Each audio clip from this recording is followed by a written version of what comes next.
নমস্কার বন্ধুরা, গতকাল সুপ্রিম কোর্টের রায়ে 26,000 শিক্ষক শিক্ষাকর্মীর চাকরি গেছে। যে এসএসসি নিয়োগকারী সংস্থা তার চেয়ারম্যান সিদ্ধার্থ মজুমদার আজকে সাংবাদিক বৈঠকে বেশ কিছু গুরুত্বপূর্ণ কথা বললেন। যে শিক্ষক শিক্ষাকর্মীদের চাকরি গেছে তারা কি স্কুলে যাবে, তাদের কতদিনের মধ্যে নিয়োগ হবে, কি কি বিষয়ে ক্লারিফিকেশনের প্রয়োজন রয়েছে, আজকে একটি ইন্টারভিউতে তিনি এই তথ্যগুলো দিয়েছেন। আপনাদের সামনে অতি দ্রুত তিনি যে কথাগুলো বলেছেন সেই কথাগুলোর গতি একটু বৃদ্ধি করে আপনাদের সামনে তুলে ধরার চেষ্টা করছি। যে সংশয় আছে অবশ্যই আমাদের আরো এই সপ্তাহান্তে আইনি পরামর্শ নিতে হবে। যদি সেটা আইনি পরামর্শটা আমাদের আইনপক্ষের সঙ্গে কথা বলে মিলে যায় ভালো হতে পারে, যে মহামান্য আদালতের কাছেও একটা ক্লারিফিকেশন চাইতে হতে পারে। সেটা আমি এখন কিছু বলতে পারবো না। বর্তমানে লিগাল ক্লারিফিকেশন না নিয়ে আমরা পদক্ষেপ গ্রহণটা সেভাবে করতে পারবো না। আমরা প্রাথমিক প্রস্তুতি নিয়ে রাখি। আপনারা যখন এসেছেন তখন আমরা একটা ভিডিও করছিলাম আমাদের যারা আছেন সহকর্মী তাদের সঙ্গে, যে আমি বলেও রেখেছি যে তাদের একটা প্রস্তুত থাকতে হবে যে খুব দ্রুত হয়তো 1 সপ্তাহের মধ্যে হয়তো 2 সপ্তাহের মধ্যে যুদ্ধকালীন পরিস্থিতিতে বেশ আগামী কিছুদিন কাজকর্ম করতে হবে। মোটামুটি কি ধরনের কাজ করতে হবে যে কোনো নিয়োগ প্রক্রিয়াতে, মানে আইনটা যাই হোক না কেন, যে কোনো নিয়োগ প্রক্রিয়াতে কিছু কাজ করতে হয় সেরকম কাজ করতে হবে। এইটাই হচ্ছে আমার আগের বার্তা, যে আমরা অনারেবল সুপ্রিম কোর্টের রায়টা পেয়েছি, অবশ্যই পেয়েছি, সবাই পেয়েছেন। আমরা সরকারের থেকে একটা চিঠি পেয়েছি, আমরা কমপ্লায়েন্সের দিকে অবশ্যই যাচ্ছি। কিছু লিগাল ক্লারিফিকেশনের প্রয়োজন আছে এবং আমাদের যেটা কি রিজার্ভিং ক্যান্ডিডেট যে ফেয়ারনেস দেখানোর কথা অনারেবল সুপ্রিম কোর্ট বলেছেন সেটা আমাদের মাথায় থাকবে এবং আমরা একটা নিয়োগ প্রক্রিয়া দিকে নিশ্চয়ই যাবো, subject to seeking or obtaining some legal clarification. এইটা হচ্ছে আমার আজকের বক্তব্যের সারমর্ম। খুব বেশি প্রশ্নের হয়তো জবাব দিতে পারবো না, যা বললাম তার বাইরে, কারণ ওই ক্লারিফিকেশন না পাওয়া অবধি কিছু বলাটা হয়তো ঠিক হবে না। তবুও যদি আপনাদের দু একটা কিছু বলবার থাকে বলুন, আমি সেটা বলেছি খুব সংক্ষিপ্ত প্রেস সংসার হলে খুব স্বাভাবিক প্রশ্ন যে কারা অংশগ্রহণ করবেন, এটা কি সম্পূর্ণভাবে সবাই করবেন নাকি এটা যে পুরনো যারা আছেন তাদের পরিষেবা থাকবে, এটা চিন্তা করা না। পেইন্টেডরা তো হয়তো করতে পারবেন না, সবই জানার ব্যাপার আছে, কারণ রায়ের যে বয়ান তা থেকে স্পষ্ট করে বারণ করে দেওয়া নেই। আমার কিছু ছাড়ের কথা আনপেইন্টেডদের জন্য বলা আছে। সুতরাং এই সবই খুবই আমাদের কাছে এখনো পর্যন্ত একদম 100% স্পষ্ট নয়, আমরা সেগুলো জানতে হবে। এটা মূল একটা সমস্যা চাই।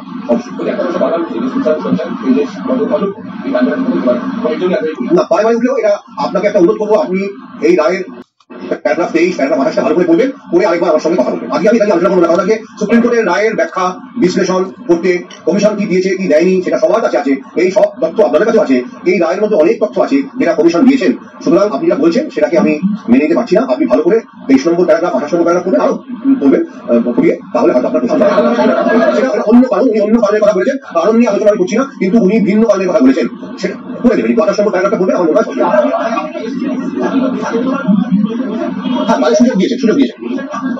আচ্ছা এটাকে বলি যে ধরুন কেউ যদি অন্য চাকরি থেকে এসে থাকেন, সেই তথ্য সম্পূর্ণভাবে আমাদের কাছে এই মুহূর্তে আছে কিনা বলা মুশকিল। আমাদের ডেটাবেসে যে এক্সিস্টিং ধরুন আজকে কোনো স্কুল থেকে যদি আমাদের এখানে আসেন, হয়তো সেই তথ্য আমাদের কাছে থাকবে, সরকারি স্কুল থেকে এসেছেন। কিন্তু যদি অন্য কোনো সরকারি প্রতিষ্ঠান থেকে কেউ আসেন, হতে পারে সেই তথ্য আমাদের কাছে নেই, থাকার কথা নয়।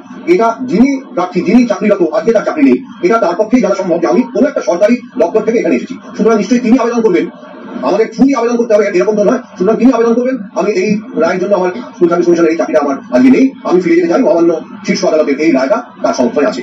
তো সেটা দেখে ওই সংশ্লিষ্ট দপ্তরের কর্তব্য তাকে নিয়োগ করা, একটা সময়সীমা আছে 3 মাস। 3 মাসের মধ্যে তিনি ফেরত যাবেন এবং প্রয়োজনে সুপার নিউমারি পোস্টও ক্রিয়েট করতে হতে পারে, এটাও রায়ের মধ্যে উল্লেখ করা।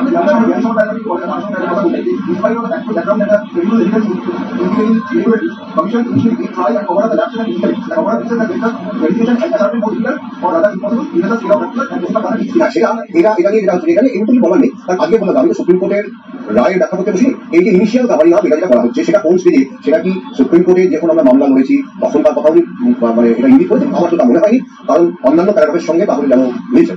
এটা হয়তো অতীতের কথাই বলা হয়েছে, যে সময়টা সমস্যা শিক্ষক শিক্ষক এটা সম্পূর্ণভাবে এটা সরকারি সিদ্ধান্ত। আমরা রেকমেন্ডিং বা সুপারিশকারী একটি সংস্থা, আমরা সুপারিশ করি, তার বেশি কিছু করি না। সুতরাং এই প্রশ্নের জবাব আমার পক্ষে দেওয়া না, সেটা আমি বলিনি। আমি সেটা আমরা সিদ্ধান্ত এখন নিই, আমি সেই সিদ্ধান্তটা আর এক্ষুনি বলতে পারবো না, কারণ কালকে রায় হয়েছে, প্রাথমিকভাবে সন্ধ্যাবেলা কিছু আইন অপরের সঙ্গে কথা হয়েছে, সামনে একটা উইকেন্ড মানে সপ্তাহান্তের যে 2 দিন সেই সময় আমরা বসবো ভালো করে, কারণ কালকে সবাই খুব আমরা ব্যস্ততার মধ্যে ছিলাম। একটা রায়, এরকম একটা রায় বেরিয়েছে, সুতরাং কি কি অপশন আমাদের কাছে আছে সেগুলো আমরা করতে একটা নিয়োগ প্রক্রিয়া মানে আমি একটা সেক্টর, তার পরীক্ষার্থীর সংখ্যা কত তার উপর নির্ভর করে। আজকে যদি আমি 4টে সেক্টর একসঙ্গে ধরি, আগের বারে 26 লক্ষ পরীক্ষার্থী ছিলেন, তার মধ্যে 22 লক্ষ মতন পরীক্ষায় বসেছিলেন, অর্থাৎ ওয়েবারের সংখ্যা কম বেশি 22 লক্ষ ছিল।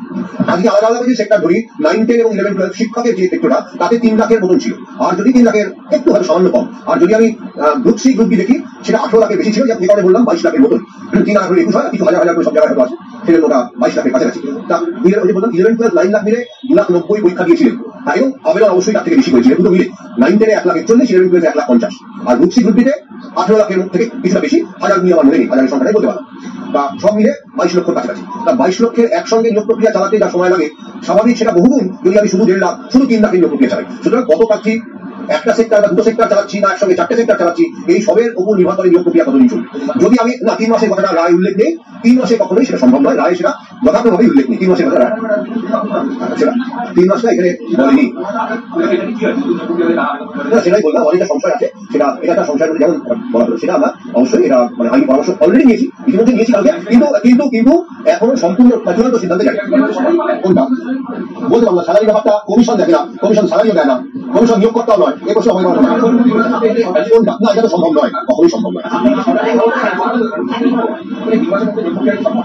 আমি বললাম যে 3 মাসের যেটা লেখাও নেই, এবং 3 মাসের মধ্যে নিয়োগ প্রক্রিয়াটা সম্ভব, 22 লক্ষের প্রক্রিয়া সম্ভব করা, পরীক্ষা নেওয়া, নিশ্চয়ই বিজ্ঞপ্তি কিছু পদক্ষেপ নেওয়া যেতে পারে। তখন কেউ বলছে যে 3 মাসের মধ্যে নিয়োগ প্রক্রিয়া করো, এটা সবাই বলে যে কোনো নিয়োগ প্রক্রিয়া 3 মাসে শেষ হতে পারে না, কারণ পরীক্ষা নিতে হয়, পরীক্ষা নিয়ে তারপরে তার ফলাফল পাবলিশ করার পরে ইন্টারভিউ দিতে হয়, তাহলে কত ইন্টারভিউ দিতে হতে পারে, তাহলে অত ইন্টারভিউ নেওয়া, তারপরে প্যানেল পাবলিশ করা, তারপরে তার কাউন্সেলিং করা, একটা নয় একাধিক, প্যানেলের মেয়াদ থাকে 1 বছর, সুতরাং সম্ভব নয়, সেটা প্যানেলের মেয়াদ 1 বছর। ঠিক আছে, ধন্যবাদ।